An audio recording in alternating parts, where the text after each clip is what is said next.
नमस्कार, बहुत बहुत स्वागत है आप सभी का प्रोग्राम। मैं हूं हाड़ौती में आपके साथ, मैं हूं आपकी दोस्त निशा। और दोस्तों, जैसा कि आप सभी जानते हैं कि बदलते माहौल के साथ हमारी जो लाइफस्टाइल है वो बहुत ज़्यादा बदल गई है। और आजकल की भागदौड़ वाली ज़िंदगी में हमें इतना भी वक्त नहीं मिलता कि हम थोड़ा सा रुक कर थम कर अपनी हेल्थ के बारे में सोच सके। तो हम बस भागते जा रहे हैं अपनी ज़िंदगी की इस दौड़ में। और दोस्तों, इसी वजह से कई सारे हेल्थ इश्यूज़ आजकल लोगों को होते हैं। और आजकल जो कॉमन बीमारियाँ हैं उनमें एक जो बीमारी है वो बहुत ज़्यादा कॉमन है और वो है पाइल्स यानी बवासीर की बीमारी। ऐसे ही बात करें कुछ और बीमारियों की, तो पथरी की जो बीमारी है वो भी आजकल बहुत ज़्यादा लोगों में देखने को आ रही है। तो आज इसी विषय पर, इसी टॉपिक पर हम बात करेंगे और थोड़ी और जानकारी जुटाएंगे इस बारे में, ताकि लोगों को इसका फ़ायदा मिल सके। तो दोस्तों, इस टॉपिक पर बात करने के लिए आज हमारे साथ प्रोग्राम में है मेडिकल कॉलेज के वरिष्ठ laparoscopic surgeon doctor Pradyumn Goyal. तो इनसे बात करेंगे और जानेंगे कि किस तरह से इन बीमारियों से बचाव किया जा सकता है। तो दोस्तों, प्रोग्राम की शुरुआत करते हुए सबसे पहले तो सर स्वागत करना चाहेंगे आपका। बहुत धन्यवाद मैडम। तो सर, जैसा कि हम जानते हैं कि आजकल का जो वक्त है बहुत ज़्यादा लाइफस्टाइल हमारी ऐसी हो गई है कि अपनी हेल्थ को हम इग्नोर कर देते हैं कहीं ना कहीं, और इसी वजह से कई सारी ऐसी बीमारियां जो होती है। और बात करें आजकल पाइल्स की, तो वो बड़ी कॉमन बीमारी है और लोगों को बड़ी झिझक होती है ये कहने में। लोगों को ट्रीटमेंट में भी बड़ा ऐसा शर्म का एहसास होता है। लोग बहुत टाइम तक ट्रीटमेंट के लिए जाते नहीं है, डॉक्टर से मिलते नहीं है। तो सबसे पहले तो मैं ये जानना चाहूँगी आपसे कि सर, जो पाइल्स होते हैं, बवासीर होते हैं, वो किस रीज़न से होते हैं? रीजन तो इसका पाइल्स का होने का एक ही कारण है, कॉन्स्टिपेशन, कब्जी जिसको अपन बोलते हैं। लोगों का खान पान आजकल इस तरह का हो गया है कि उनमें फास्ट फूड वगैरह बचे, तो जो कब्जी रहती है वही मेन कारण पाइल्स का है जी। तो ईटिंग हैबिट्स मेनली हम कह सकते हैं कि पाइल्स का कहीं ना कहीं एक कारण बनती जा रही है। नहीं, बहुत बड़ा कारण ईटिंग हैबिट्स ही है। लोगों का एक तो खाने का प्रकार बदल गया, खाने का तरीका बदल गया, खाने का समय बदल गया। खाने के सब चीज का समय है, उसको खाने का समय नहीं है जी। तो वो बैड इफेक्ट हमारी हेल्थ पर आता है और पाइल्स में वो कन्वर्ट हो जाता है। तो सर, आपसे ये भी जानना चाहूंगी, पाइल्स कितने तरह के होते हैं? एक्चुअली गुदा रोग जो होते हैं वो 3 तरह के होते हैं। एक पाइल्स होता है, एक फिशर होता है और एक होता है फिस्टुला। जिसमें खून आता है वो पाइल्स होता है। जिसमें पेशेंट को शोध जाते वक्त अगर दर्द होता है तो वो फिशर होता है। और जो फिस्टुला होता है उसमें गुदा के चारों ओर एक छेद हो जाता है जिसमें से मवाद आती रहती है। लेकिन आम भाषा में सब लोग उसको पाइल्स ही बोलते हैं।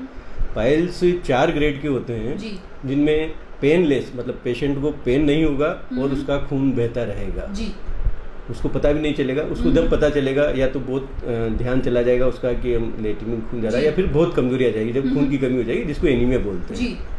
तो पेनलेस जो ब्लीडिंग होती है उसको पाइल्स बोलते हैं। और सोच जाते वक्त जो दर्द होता है उसको फिशर बोलते हैं। तो पाइल्स 4 तरह के होते हैं, 1st grade, 2nd grade, 3rd grade और 4th ग्रेड जी। तो सर, जब भी कोई बीमारी शुरू होती है तो कई सारे उसके ऐसे सिम्टम्स होते हैं जिनसे हम पहचान सकते हैं कि ये बीमारी हमें हो सकती है आगे जाकर के। तो पाइल्स की जब हम बात करें तो क्या ऐसे सिम्टम्स है, क्या ऐसे लक्षण है जिनसे पहचाना जा सकता है सर?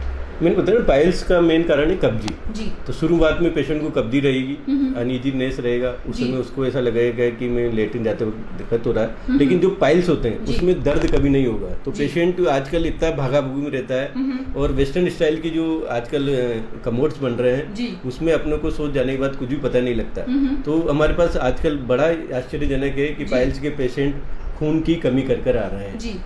और मेल आदमी, मतलब जो पुरुष लोग होते हैं, उनमें सबसे ज़्यादा खून की कमी है कि गुदा रोग से खून जाना। तो पेशेंट को पता ही नहीं लगता और खून जाता रहता है। तो पाइल्स में हमारे अधिकतर मरीज खून की कमी की वजह से आते हैं। तो सर, कई बार ऐसा होता है कि जब कोई बीमारी होती है तो व्यक्ति डॉक्टर से नहीं मिलता है, पहले अपने लेवल पर वो प्रयास करता है, कुछ घरेलू नुस्खे अपनाता है या कहीं इधर उधर से डिस्कशन करके कुछ ट्रीटमेंट वो अपना करने की कोशिश करता है कि खुद से चीज़ें सही हो जाए। तो इस पाइल्स के केस में क्या भ्रांतियां हैं लोगों में और किस तरह से लोग घरेलू ट्रीटमेंट करते हैं आप तक आने से पहले? नहीं, पाइल्स में जैसे मैंने बताया कि जो समझदार लोग हैं उनको पता है कि कब्जी की वजह से होता है, तो वो कब्जी को ठीक करने की कोशिश करते हैं और वो अच्छा प्रयास है, करना भी चाहिए।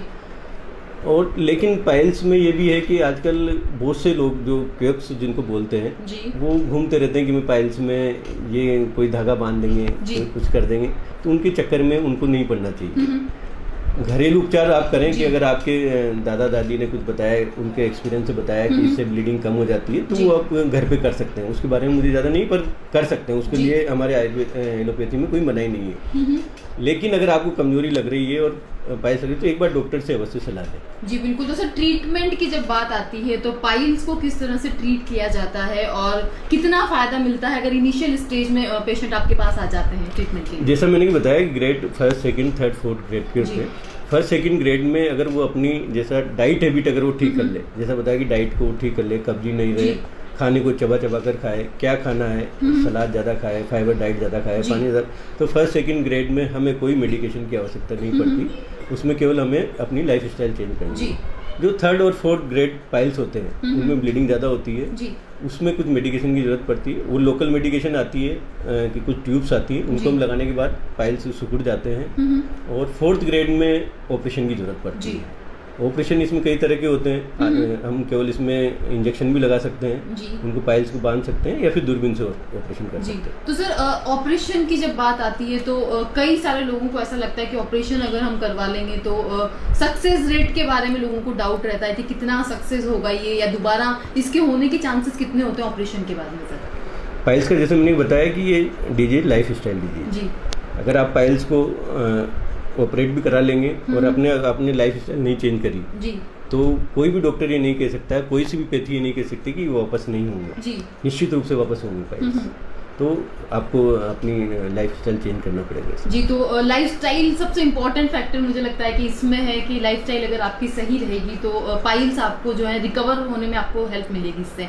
तो सर प्रिकॉशंस की अगर हम बात करें, किसी पेशेंट को अगर पाइल्स हैं, ट्रीटमेंट वो अपना करवा रहे हैं, तो प्रिकॉशंस उन्हें क्या रखने होंगे सर? मैं आपको एक कहावत बताऊं, हाड़ौती में एक कहावत है, दांतों का काम हाथों से लेना।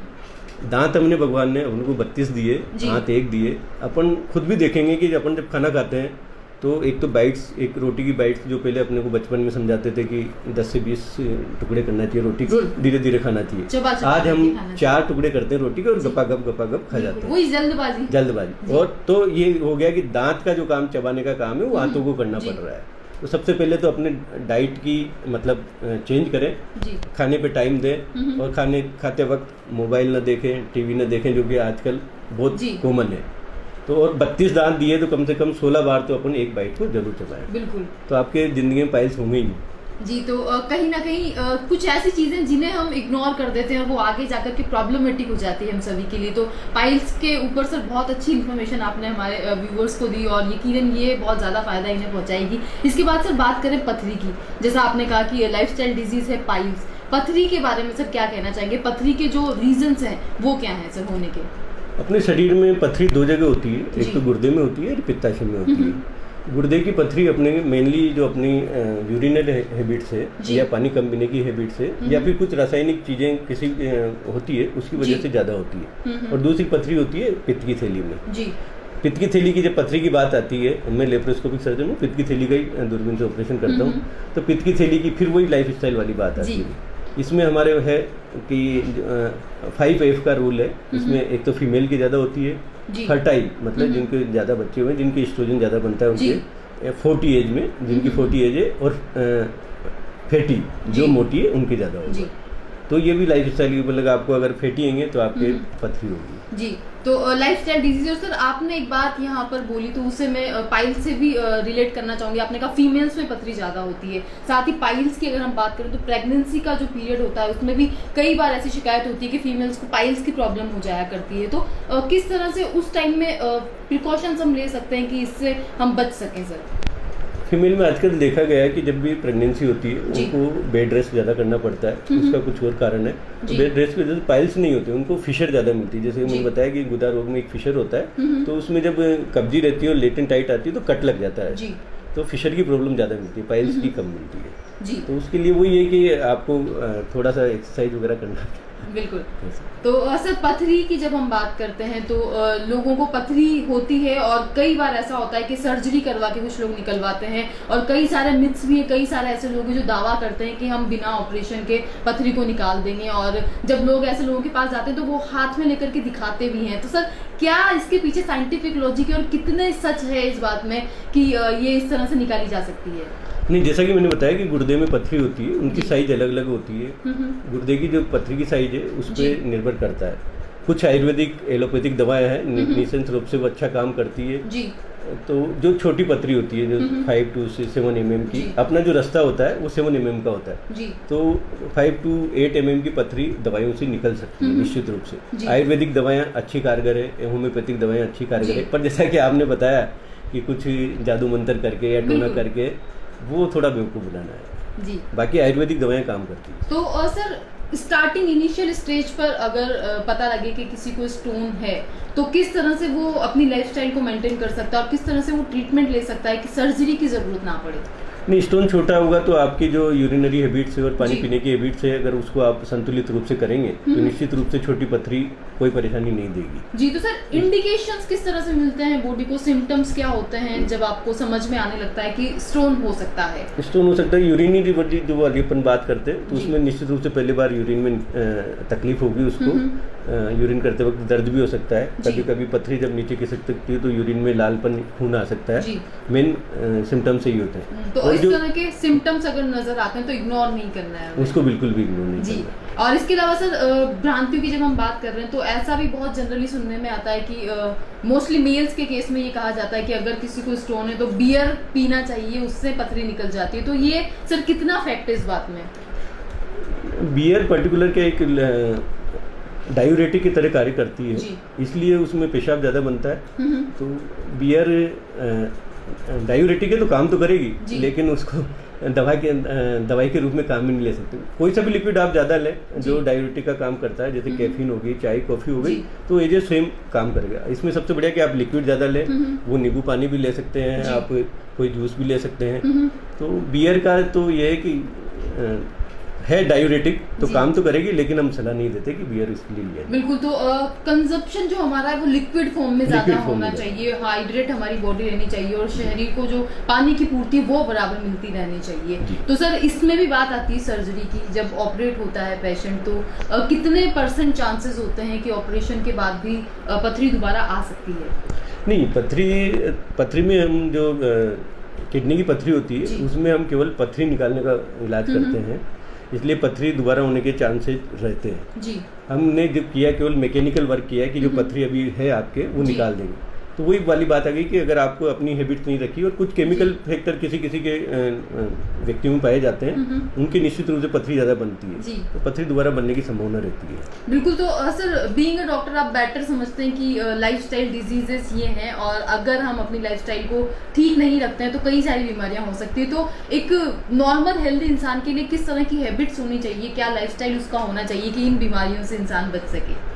जैसे हमारी भारतीय संस्कृति में है बताएगा, वैसे फॉलो तो नहीं होता है कि सवेरे जल्दी उठना और शाम को जल्दी सोना और समय पे खाना खाना।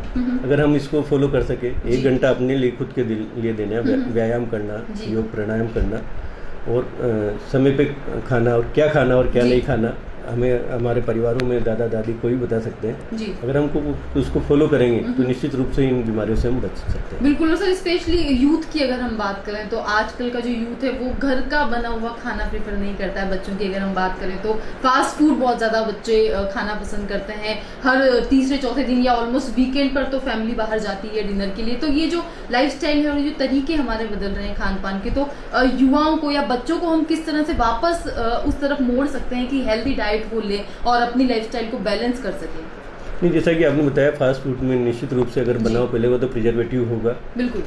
तो जैसा कि पहले होता था कि अपन घर परिवार वाले पिकनिक मनाते थे, घर अपने खुद बनाते थे, वो सब चीज़ों को वापस चालू करना पड़ेगा जी। और बच्चों को अपने को खुद को वक्त देना पड़ेगा। आजकल हम देखते हैं कि हम माँ बाप भी बच्चों को वक्त नहीं दे पाते, खुद मोबाइल में लगे रहते हैं या फिर व्यवसायिक कार्य में लगे रहते हैं। तो एक बिल्कुल पैटर्न बना के कि भाई अपने के दिन भर का क्या रूटीन होना चाहिए, उसमें निश्चित रूप से बच्चों को 1 से 2 घंटे देना चाहिए जी। और सर सुबह सुबह जब ब्रेकफास्ट की बात होती है तो पहले का जब वक्त था तो आजकल हम लोग खाते हैं सैंडविच खा लिया, ब्रेड खा लिया, और पहले का जो वक्त होता उस टाइम पे स्प्राउट्स का ज़्यादा यूज़ होता था, मोटा अनाज मिलेट्स वगैरह खाए जाते थे। तो लोग हेल्दी भी रहते थे और उनकी जो एफिशिएंसी होती थी, स्टेमिना होता था, वो बहुत ज़्यादा होता था। और आज के टाइम में देखा जा रहा है कि स्टेमिना धीरे धीरे हमारा घटता जा रहा है। तो जो ये मोटा अनाज या स्प्राउट्स की हम बात करें, ये कितना बेनिफिशियल है हमारी हेल्थ? नहीं, ये बहुत अच्छा क्वेश्चन आपने पूछा है।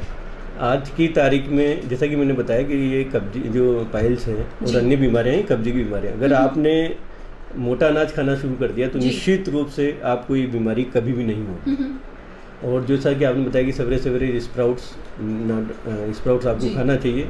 जो सवेरे की जो आपका 8 से 10 घंटे के बाद भूख के बाद जो आपको एनर्जी चाहिए होती जी। है, अगर वो हेल्दी मिलेगी तो निश्चित रूप से वो दुगना काम करेगी। जी तो स्प्राउट्स वगैरह बहुत अच्छे हैं इसमें। बिल्कुल। तो फ्रूट्स खाने चाहिए, स्प्राउट्स खाने चाहिए और लिक्विड डाइट हमें लेनी चाहिए। पानी का इंटेक बहुत ज़्यादा होना चाहिए बॉडी में, वो किसी भी फॉर्म में हम ले सकते हैं, तो इस तरह की बीमारियों से बचा जा सकता है। तो सर बहुत अच्छी जानकारी आपने हमारे व्यूअर्स को दी है और अब आपसे जानना चाहूँगी कि चलते चलते आप क्या मैसेज देना चाहेंगे हमारे व्यूअर्स को?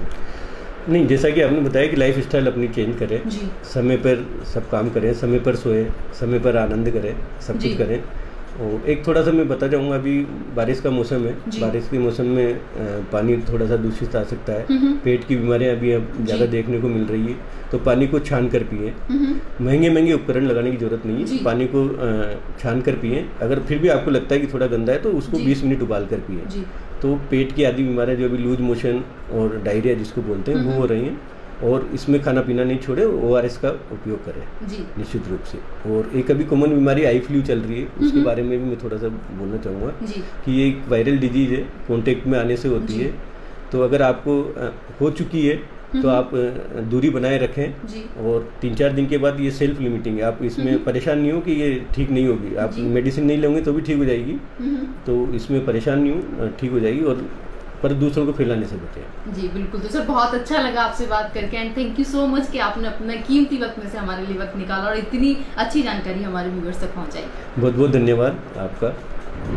तो दोस्तों प्रोग्राम में आज हमारे साथ थे वरिष्ठ laparoscopic surgeon doctor Pradyumn Goyal और बहुत बेहतरीन जानकारी इन्होंने हमें दी पथरी के बारे में और पाइल्स के बारे में। तो दोस्तों जैसा कि सर ने बताया कि हमारी लाइफस्टाइल से जुड़ी हुई ये बीमारियां हैं और अगर हम अपनी लाइफस्टाइल को सही कर लें, अपनी ईटिंग हैबिट्स को सही कर लें तो काफ़ी हद तक हम इन बीमारियों से बच सकते हैं और हेल्दी रह सकते हैं। तो इसी तरह से अलग अलग टॉपिक्स पर बहुत ही यूजफुल इन्फॉर्मेशन हम आप तक इसी तरह पहुँचाते रहेंगे। फिलहाल आज के एपिसोड में बस इतना ही, इजाज़त दीजिए। निशा को नमस्कार।